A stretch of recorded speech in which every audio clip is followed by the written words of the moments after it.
దశమ స్కంధంలో బలము మిగుల కలగ బలుభద్రుడనిలో ఒక రమణుడగుట చేసి రముడనియు సతికి పుట్టె గర్భ సంకర్షణంబున సంకర్షణుండనిడి ఘనుడు సుతుడు అన్నారు పోతన గారు.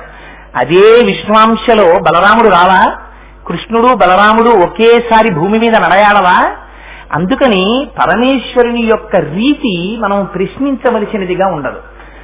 ఒక గురుస్వరూపంతో వచ్చినటువంటి పరమశివుని యొక్క అంశ అయిన శంకర భగవత్పాదుడు ఆ కైలాస పర్వతం మీద ఉండేటటువంటి పార్వతీ పరమేశ్వరుల యొక్క దర్శనము కోసమని వెళ్ళారు.